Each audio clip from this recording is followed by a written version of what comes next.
Hello! Salamat Panginoon at syempre sa aking Holy Spirit. Nandito ako ngayon sa Hope 10 naman. Salamat Panginoon at syempre sa aking Holy Spirit. Ayan. Ang sagot ni Hope. Kasi yung kanina binigay sa akin. Hindi ka na ba magbabago? Sumpain mo na ang Diyos nang mamatay ka na. Ito yung sabi ng asawa ni Hope. Tapos kumagot si Hope dito. Ang sagot ni Hope. Hindi mo ba nalalaman ang iyong sinasabi? Kaginhawaan lang ba ang tatanggapin mo sa Diyos at hindi pati kahirapan? Sa kabila ng nangyari sa kanya, hindi rin nagkasala si Hope kahit sa salita. Yun ang sinabi niya. Yun ang tugon ni Hope doon sa kanyang asawa. Dahil gusto ng asawa niya sumpain. Tapos, sinagot siya ni Hope. Tapos, sagot sa kanya, gusto lang ng asawa niya po, parang yan lang kaginhawaan. Kaya si Hope yun, sinagot niya, puro kaginhawaan lang gusto ng kanyang asawa.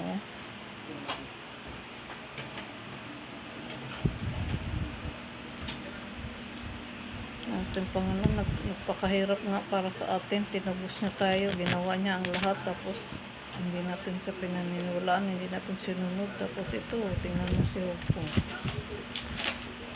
Nagpakasakit din siya.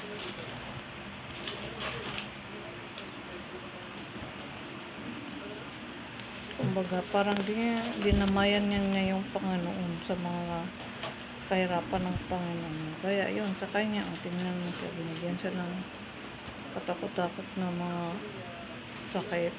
Tinanggal sa kanya yung pamilya niya. Tapos yung asawa niya, sinusulan pa siya. Tapos, ayan, sinagot tuloy siya ni Hope. Ang pagsagot sa kanya, kaya dapat talaga tayong meron din, para balanse nga naman ang ating pamumuhay. May kahirapan, meron din kasaganaan, di ba?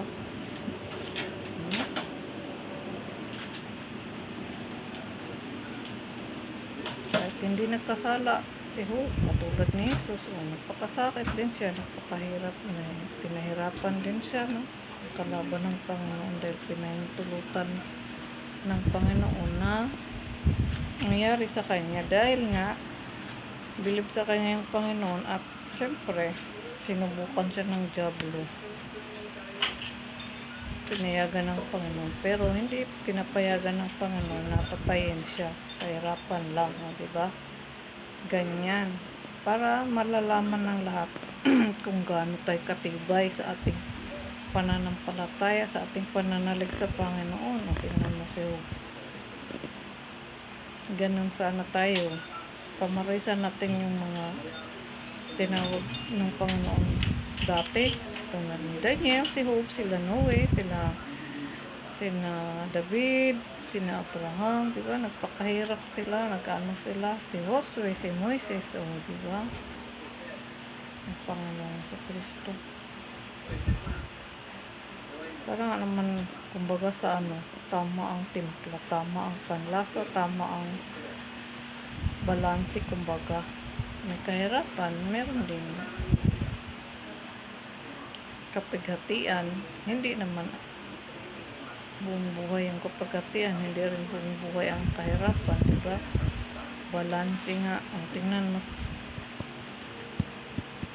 Kasi merong tao gusto puro kaginhawaan lang, kaginhawaan. Hindi siya tumitingin sa kanyang kapwa. Hindi niya binabaliwala niya yung kapwa. May ganun kasing tao eh.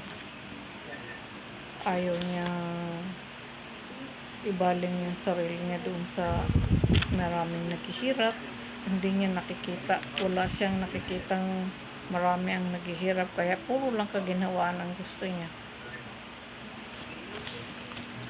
Pag nakaranas siya ng kahirapan, saka pa niya malalaman na ganun pala ang buhay ng mga nahihirapang mga tao. Ganun ang kalagayan ng mga nahihirapan. Nag-react yung Holy Spirit ko para nga maging balanse, pero wala. Yung iba talagang gusto lang ang lasapin ay ang kaginhawaan lang ng kanilang pamumuhay. Hindi sila pero darating ang panahon, makaranas din yan sila ng ano. Hindi naman ano. Pero kung mabuti ang gawa mo, wala kang ano, pag sa Panginoon ka, payapa, may kapayapaan ka. Pag sa Panginoon ka naka-apply, may kapayapaan ka. Pagka ano, wala kang kapayapaan. Yung nga mga mayayaman na iba, kuminhawa na, pero maraming pinoproblema, maraming inaasikaso, nakalimutan na ang Panginoon. Dahil sa sobrang kabisihan, yung iba naman, wala, hayahay lang ng hayahay. Hindi nila nadama yung sa paligid nila maraming naghihirap. May mga ganong klaseng tao din. Meron din namang nagmamalasakit sa kapwa.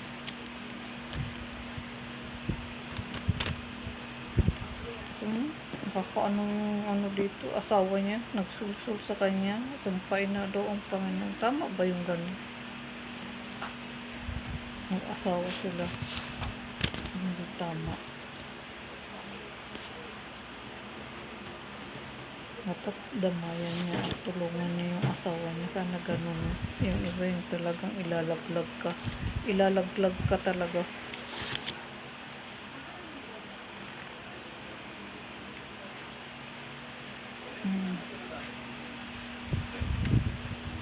Yun lang po mga gwapa, may gumiga. Ito binigay sa akin ngayon.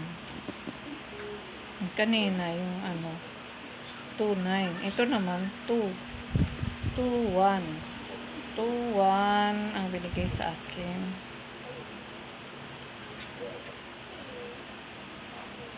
Ah, 2.10 pala, 2.10. 2.10 binigay sa akin ngayon. 2.10. Nasa Hope 2.10.